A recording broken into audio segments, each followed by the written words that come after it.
Let's get to our 2023 preview for the Atlanta Falcons. It's time, man. God, that's just it. We're year 3 of this regime, of the Arthur Smith, Terry Fontenot regime in Atlanta. Year 1 was a total teardown. They spent $159 million in cash on the roster in 2021. The Bucs spent $100 million more than that. And that's what you do. And they were dead last in the league. Dead last. And they're kind of in wait and see mode. It's a teardown. You're starting over. Last year, they were 31st in cash spending. They were just ahead of the Bears, who were in their own teardown last year. This year, 8th. And honestly, I think that even belies how aggressive that they've been. The only team that spent more on free agents this offseason than the Falcons were the Broncos and the Saints. And the Saints, part of that was a quarterback. The Falcons signed Jesse Bates to a market-setting deal. David Onyemata, Caden Ellis, all the former Saints that we'll talk about. They re-signed Caleb McGarry in free agency. Here we go. Like, this is a team that clearly, you look at their actions, listen to what they're telling you. They want to win this division. They want to make a push for the playoffs this year. It's time for that to happen, and I don't think that's an unfair set of expectations to put on this team right now. I don't think so either, which is hilarious considering kind of, I think, what the national perception of them is right now. My question for him was, can Frankenstein's monster actually come to life? Like, can this offense and the improvements on the defense, can they lift them up? Can the hipster band sell out arenas? Can Stillwater make the cover of the Rolling Stone? Like that's kind of where that's how I feel about this team, because they are zagging on offense when a lot of the rest of the league is doing their own way, but then on defense, the improvements there. So I think, like you said, I think they have no qualms of they're considering themselves competing. Like they're going for it. And I just think that everybody else has to kind of catch up to their thinking right now. All right. So here's my question for you. And it's a direct extension of what you just said. You had this as a top 5 offense in the NFL this season. We did our top 10 offenses. Is the oddity aspect of this offense clouding your ability to understand how good they should or should not be? Be honest with yourself. No, like that is a part of it, is the quirkiness of the offense, but they're churning out yards with like nobodies playing these positions, and they're also had some bad luck. Like they had Mariota causing weird turnovers at the worst time. They had fumbles after they get a first down late in the game, like Drake London at the end of the season a couple times. They had missed chances all over. Tyler Algier was the Charger game where he just got stripped by Khalil Mack like inside the 5-yard line and swung the game. It was brutal. He had like 3 fumbles last year, and they're all just brutal. Like fourth quarter late. Yeah, no, we'll talk about it. But no, I do think a little bit of the quirkiness of the offense does do a lot for me, but I do think it's an actually good offense, and that's with a Saboteur playing quarterback last year. I really do think that. And also just missed chances, or just that they're getting 5 yards when it actually was blocked for 12 in the run game. They are, Kyle Pitts is running wide open against the Seahawks on the first play for a post touchdown, and he misses it by 15 yards. And there's just, it's not just like 1 or 2 plays. Like I can bring that one up right away. That was like a half dozen times a game. And so that's where I think just even averageness at the quarterback spot lifts it, but also just the rest of the improvement of this offense. But how do you feel? How confident do you feel about Desmond Ridder being average? Like a 3rd-round rookie that we've seen for 4 games. How confident do you feel about him being average this season? I feel better than I think he needs to be at least average for them to be a top 5 offense. I feel, but that's the thing, is like they were still good with nothing back there last year. And I think just even if he is like 18th, I keep saying this 18th, 16th to 18th, I think he can get there because he's not asked to do much. If we're looking at like EPA and success rate and all that, I think he can handle that. You're not going to have him dropping back over and over and over and over and over and over. You're going to do it a couple times, but he can handle those couple of times, especially on 3rd down and all that. So I'm pretty optimistic about it. I think he's going to surprise some people with his smarts and also just his ability to fire in some of those dig routes and everything that this offense asks him for. I think for him, if he were somewhere else, I'd be a little bit more worried. But in this offense, it's perfect for his skill set. So that's why I'm pretty optimistic that he can just be average-ish. I really am. I don't really disagree with you. I had them 7th on my list. I just wanted you to check your own biases here. Dude. Because everything about the Falcons is set up and aligned for you to love them. They're weird as shit. Your Yeah. quarterback 1 in last year's draft is the guy that they got in the 3rd round. And my receiver 1, and Yes. and even Tyler Algier I was high on, and they drafted him too. Oh no, they check all my Matthew Bergeron I loved, and they drafted him. Like, they're just taking all the guys that I love in the draft process. So yeah, maybe your argument is right though. That it makes total sense. And my question is, with Desmond Ridder, how much does this passing game open up if it does? Yeah. They were playing a different sport last season than every other team in the NFL. We've talked about this a little bit. We mentioned it when we were talking about the Niners, how play action limits the scope of your passing game. Yes. It's designed to kind of insulate the quarterback and limit the amount of impact he can have on the game. 44% of Marcus Mariota's dropbacks last year were play action. 44%. It's the highest rate, I think, since PFF started charting play action stats 12 years ago. Okay. This one was the craziest to me. Falcons were dead last in pass attempts last year. Dead last by a wide margin. Mm-hmm. They had 97 attempts with 7 guys in protection. Yes. No other team in the league had more than 60. So they were number 1 in the league in max protection dropbacks, but dead last in pass attempts. That's crazy. Like that it's crazy. Truly playing a different sport. They were doing something else than everyone else. Yep. So now what happens? They had the deepest average depth of target in the league last year. It was runs and shots. So now you have Bijan, you have a quarterback that maybe you feel a little bit more comfortable with. Yes. Do we see more passing? And do we see a passing game that kind of becomes an extension of your ball control offense rather than we run the ball and go bombs away? That's my question, is that does the shape of the passing game change now with a new quarterback and a new kind of set of weapons? I think certain aspects of it, like their changeup last year was to maybe get in a heavy personnel grouping, a bunch of tight ends, a fullback out there, and then spread them out and then go empty and do a normal drop back. That's their main changeup that they like. And I love that because you get the defense and heavier personnel, you get them basic. So, and I think we'll still see a lot of that this year, by the way. That's where you get the uptick is Ridder, I think, can handle that better than Mariota ever could. Mariota will get into panic attack if you ask him to do anything outside that's staples, just the normal empty dropbacks that over a season defenses should go, oh, you're only running stick out of this. Okay, boom, boom, boom, boom. That's the Chargers issue the last few years. But I think Ridder, and that's the thing too, and why I want to bring it up again, is that Ridder's best throws are digs and overs. And I already mentioned that with Carr as well, which is kind of funny. But those are his best throws. And then like outside pinballs, like, like stop routes that like pin it on a big body. Well, guess who has gigantic receivers and loves to run overs and dig routes? Like this offense with Matt Collins, Drake London, and Kyle Pitts on the outside. So that's his blemishes, which is sometimes he'll spray a ball like bad because he's a line drive thrower. He's got the biggest catching range in the NFL. And this offense asks him to throw digs. Just think of what Ryan Tannehill has asked to do in the Titans offense for years. And that's actually a comparison that Ridder to me was like a Diet Coke Ryan Tannehill, but a little bit smarter. And I think that's throw it, man. The guy's got more arm than people. He can whip it in.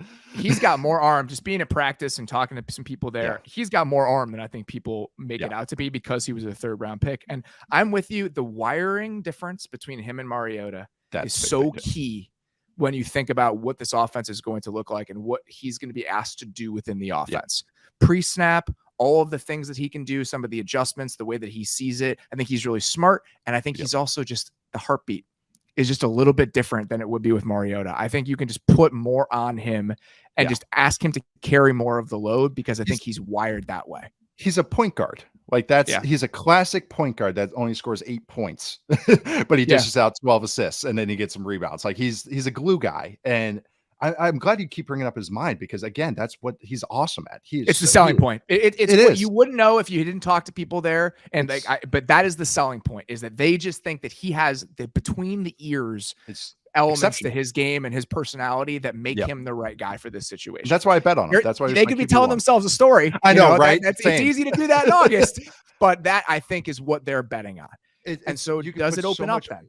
Yeah, you could put so much on him, and that's why I like. And this sorry, real quick, is this offense too? I always talk about protections, but this offense too will give, like a Shanahan offense, will give a bunch of plays to like, hey, if they're in this luck, you kill to this play. That's a lot of verbiage. And Mariota has always been. Those are certain routes that he can change at the line of scrimmage. Yes, he's a signal guy. They have a lot of stuff on him, and I think that if you can get in the right play, with the pass catchers they have and the line that they have, and you just say, all right, we're in the right play. I just need you, similar to the Kyle Shanahan conversation we had, just I'm doing the controls. I just need you to go where I'm pointing you. That is the bet that they are making. Yeah. So, and then we'll see. And you get to also talk yourself into the pass catchers just being better this year. Pitts was hurt last season. He was dealing with an injury most of the year, terrible quarterback play. And now you get Bijan in there. They were 21st in yak per reception last year. I expect that to be a lot higher. I think they're going to give Bijan opportunities in those moments. Either we're going to see Bijan and Tyler Algier together, so you have Bijan in more of a receiving role in those sets. I think there are going to be moments where we see Bijan, Cordero Patterson, Drake London, and both of the tight ends. Jonnu Smith is a yak guy. So I just think there's so many different ways that they split that out into empty. Let's just play ball control. Let's just get the ball in guys' hands and let's just control the game with our running game and now with our passing game. So I don't think that they're going to be this spread it out, sling it all around the field type of offense. That's the change. They'll throw it more, just in a slightly different way than we saw last season, is my guess. It's where some offenses that, like Mahomes and Allens of the world and Burrows of the world, they get into that spread it out look and let them just knife you over and over. And they do it 24 times a game. This offense, it's only going to ask Ridder to do it 6 to 8 times a game. That's the difference. It's just the math is different. The denominator is different for these offenses. But the addition of Bijan is all the pass catching stuff is of course fantastic with him. Also, just everyone remember, he is amazing running back, just on the ground, vision and tempo and just getting yards where yards aren't blocked for. His ability to see holes develop.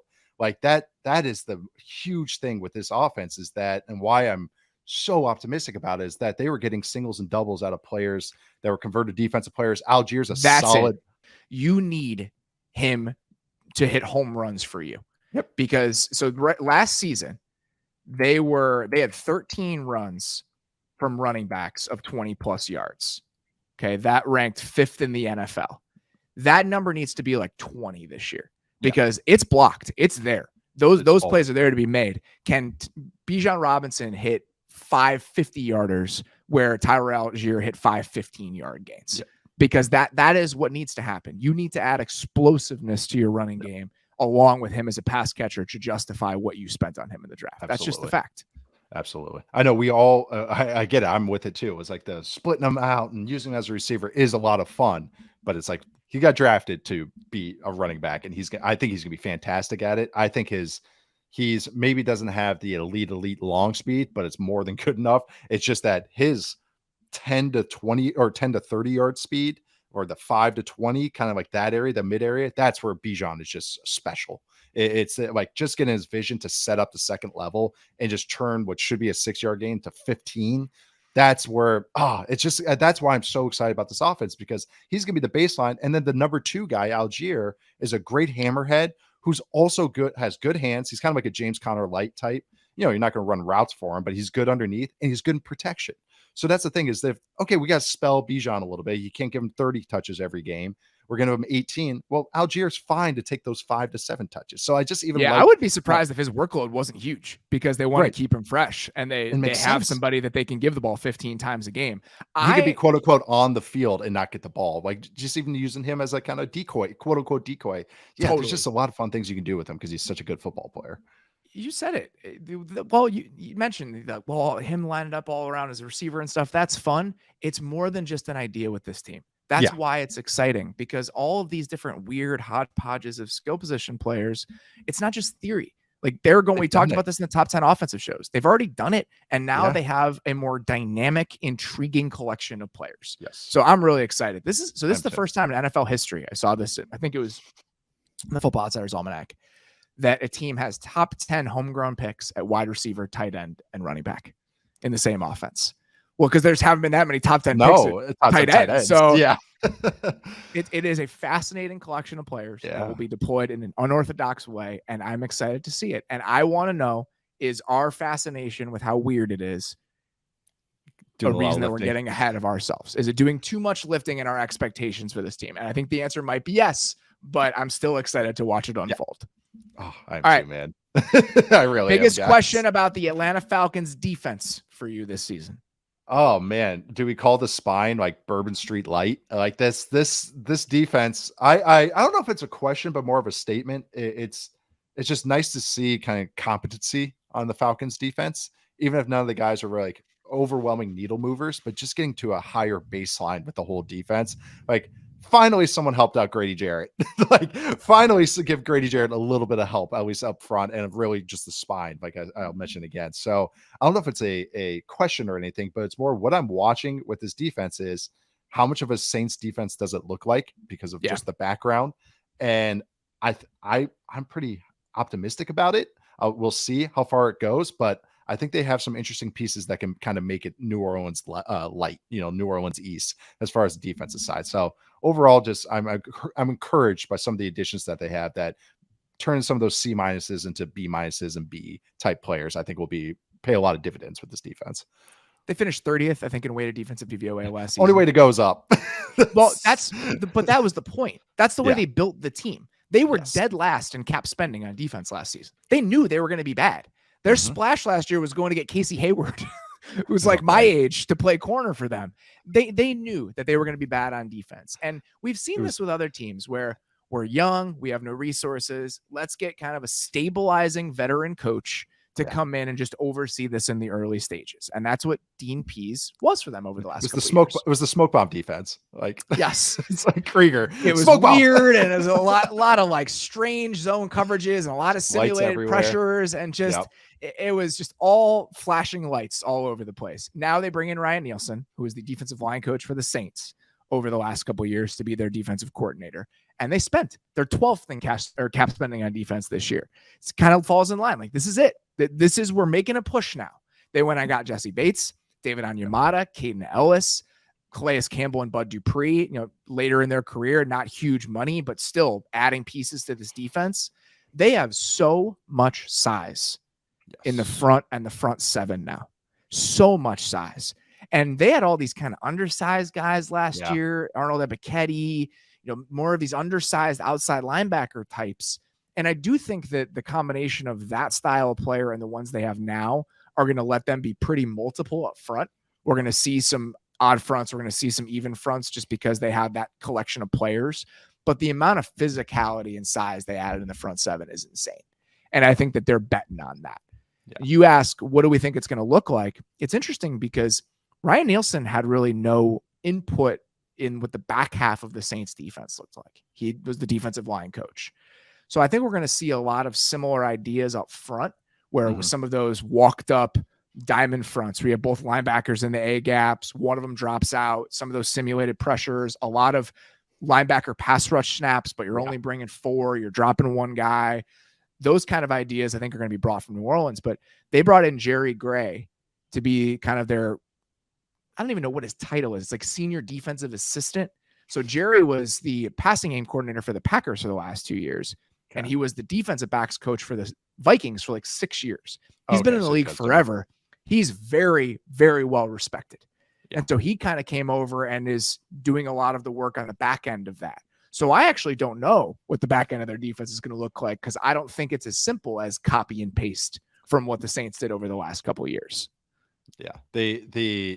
I'm glad you brought up kind of just the size up front, because that's what we'd say with the Saints is they push the pocket.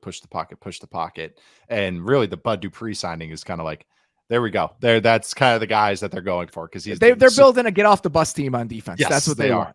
Which and they have one on offense already. So yes, oh my God, I know the receivers and D line, man.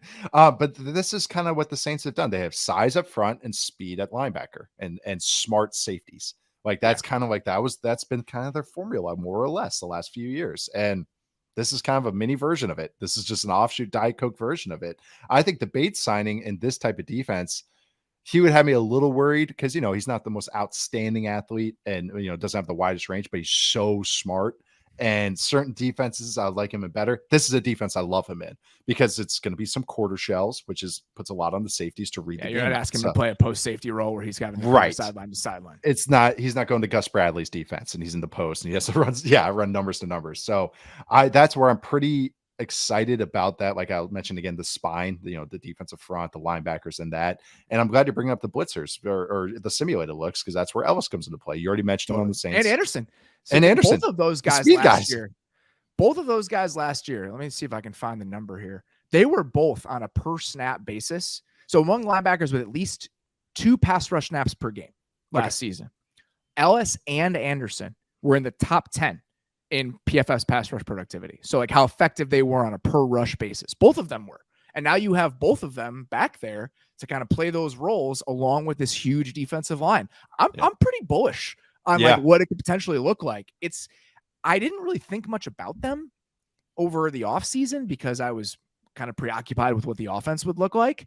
But when I went down there and all that. But when I went down there and I saw all those guys, and Campbell was not practicing, he was off to the side. Yeah.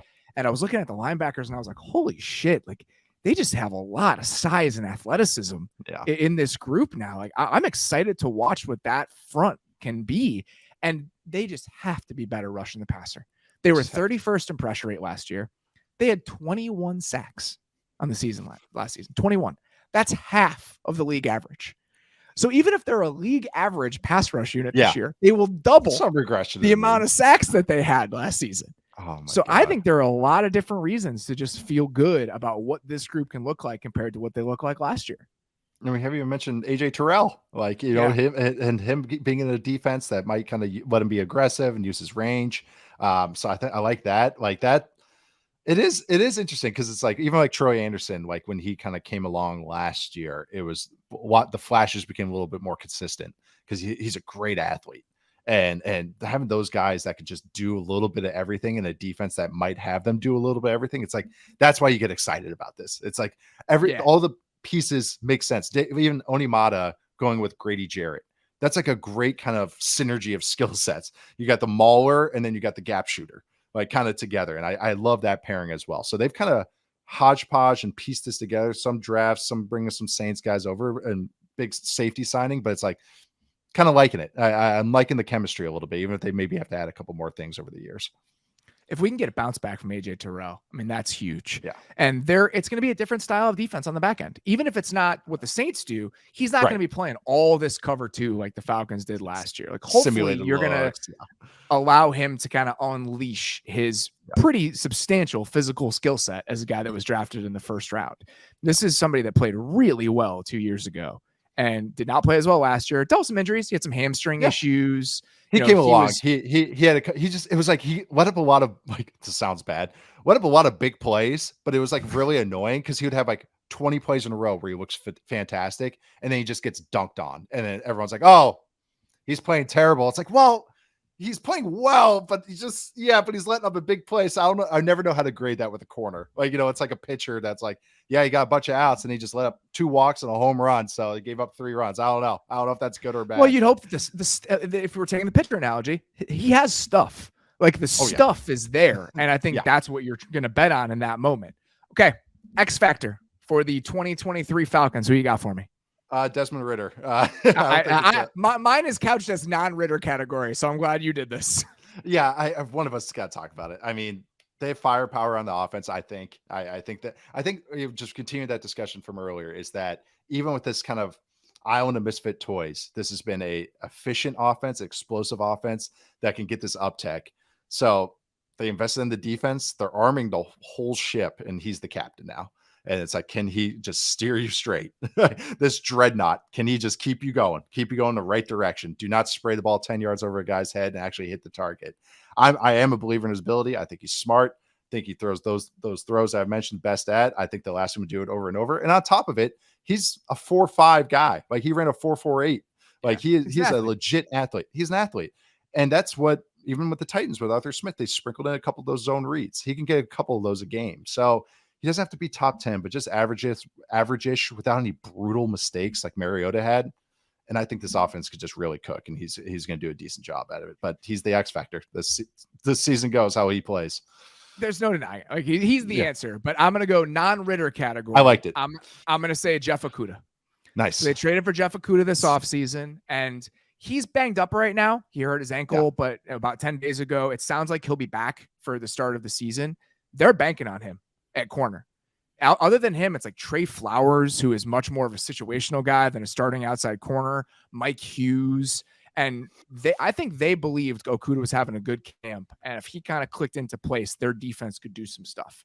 So that hasn't changed. So if he can kind of be an average starter for them and be better than we've seen in the past, and we've seen this so many times with guys who have the pedigree and you talk yourself into them and it doesn't end up coming to fruition. So maybe that's not even possible. But I do think if he can be good for them, the rest of the secondary and the front seven, like, okay, like this becomes a pretty interesting team. So, and then at slot corner, they've got a couple other guys fighting for that job. Yep. Clark Phillips, the small rookie, I think is going to be in the mix for that. Alford. He's a fun player. If he's small, he didn't test well, but he's a good football player. He makes plays. I don't know if he'll be the day one starting nickel for them because they kind of have a battle going for that spot right now. I'd be surprised if some point during the season, and I know he's banged up a little bit too, he didn't overtake that job and didn't become like a real piece of this defense at some point, at least in terms of getting snaps. Yeah. I think by the end of the year, I'd be surprised if he wasn't a major player for them. No, that makes sense. They even signed like Trey Flowers, which is like the dime DB. Yes, but he's better as the dime DB and not a starting outside quarterback. No, it's a perfect niche role for him. But it's like I just thought that signing was hilarious. It's like, yeah, just get that super role player. Just one specific thing he can do really well. Cover tight ends. Like that is his role. That's what I mean. If Okudah is healthy and playing okay, then the Trey Flowers can just cover tight ends, and that's what you want. Perfect. Exactly. Potential breakout player for the Falcons. Who do you got? I'm going with Drake London. I kind of hinted at a little bit. Chris Olave ranked high in a lot of those stats that we've mentioned. So did Drake London. And especially once Desmond Ridder became his quarterback and he knew where his bread was buttered and just he found number 5 wherever he was. And London last year, he was going into last year's class. He was even over Olave. I had him, and London was my receiver 1. Olave was my receiver 2 for the last year's class. And it was a good receiver class. Among rookie receivers since 2012, London was 6th in first downs per route run. Last year in all the NFL, he was 9th among all pass catchers and successful targets per route run. So he was, and that stat really just is a lot of the big names. Like I think he was sandwiched between Jamar Chase and Mark Andrews or vice versa. Like, but those were 2 he was in between. So like real productive dudes.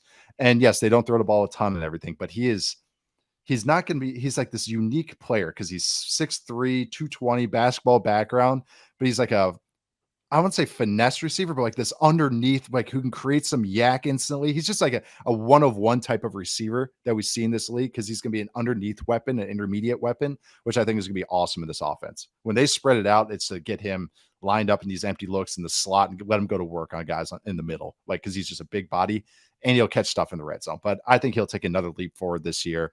He was the first receiver drafted in last year's loaded receiver class, and I think he'll just live up to that pedigree because I think he's a good player that's going to be super productive. Fantasy wise, he's going as like wide receiver 26 right now. Yeah. I think that is a potential discount for people. If you want to take a dice roll on a guy in that range, because they're going to throw the ball more. I don't know how much more, but hit the amount of targets he earned last season within that offense. It's just him and Pitts. It's super consolidated. So if there's an uptick in passing and an uptick in passing efficiency, there's a potential to get real value for a guy like that who's going after Brandon Ayuk and just ahead of Mike Williams. Like Brandon Ayuk is never going to get more than 20% of the targets in the Niners offense. Right. It's just not going to happen because of the way they're built. Drake London is going to. So I just think that those other second year receivers, Olave and Garrett Wilson are going 2 rounds earlier because we've seen it from them in terms of volume, but I think London with the talent and the focus on him within the offense, that would just be something I'd be willing to do. It just in those drafts that are coming up for you. He's gonna be a third down monster. Like I could just see him on third and 4, and him just catching 5-yard gains one after another. Like he's just a tough matchup for defenses because of his skill set. So I love those rate stats because that's it. It's like this offense might not have that underlying numbers as far as, or box score numbers, like just as far as how many they get, how much exposure they get, but he's going to make the most of it and he's going to do well with it. So love the little discount shout out about fantasy. Potential breakout player for me, Troy Anderson. You mentioned him, second year linebacker, fascinating player. So for guys who don't know, he went to Montana State. He was a 3rd round pick for them last year. He was a quarterback in college. He played some running back in college. So he's played not a ton of linebacker, but his testing numbers were insane. Just off the charts athlete. Got thrown into the fire last year and was lost. Like the guy was not an NFL linebacker and he was kind of forced into action. The game is apparently really slowed down for him. I think he's calling the defensive signals, which I think is really telling for somebody that in his second year playing that role. And I'm just excited about him kind of dropping in and feeling a little bit more comfortable because he's got all the tools. Him and Caden Ellis at those 2 off-ball linebacker spots, there's a chance that's a lot of fun. a lot of fun this year. So he's the one I'd be betting on with the Falcons. I love it. I was high on him through the draft process just because of that. Hadn't been exposed to it, but he's a football player. It wasn't like, he was a running back, fullback type, quarterback type, kind of like a Blake Bell type on offense. He won conference rookie of the year in college as an offensive player, and then defensive player of the year later in his career, which is just crazy. Awesome. Yeah. But you mentioned his testing. He's a freak, absolute freak. And it did slow down from a little bit, but also that Dean piece defense, they have some of those exotic looks. Not the best for a guy still learning what it looks like to play linebacker and the angles that he has to take. So I think, like you said, just another year, polish it up. That's a great shout out because he's a really interesting player. All right. What does success look like for the 2023 Falcons? I say winning the division. I think that should be their goal. It should be. It is. If they don't win the division, I honestly think it's a disappointment. I don't think it's like a stumble into the division and like, oh man, we won the division. Yeah. I think that if they don't win the division, they should see this as kind of a letdown. And I know that seems crazy, but that's the type of expectations I have for this team. I think they feel the same way. I think they feel like it's all systems go. Yeah, I think they're ready to roll that ball out. Like I really do. I think they're going to surprise some people this year. I'm excited about them, and I think because they have high expectations, I do too. God, they're going to be a lot of fun to watch this year. We're not doing this with the other divisions. If I were picking a team to win the division, it would be the Falcons. I would pick the Falcons to win the NFC South. So my favorite bet I've made this offseason is alternate line win totals for the Falcons. You bump it up to 9.5, get a little more juice, and I have the over. So that we're pretty optimistic about the Falcons on this show. I cannot wait to look like an absolute. I know this. End of this 7 months of takes, just throw egg on my face. Ritter's gonna just throw 5 picks in the first 2 games. Yeah, it's just gonna be a train wreck. Can't wait. Cannot wait.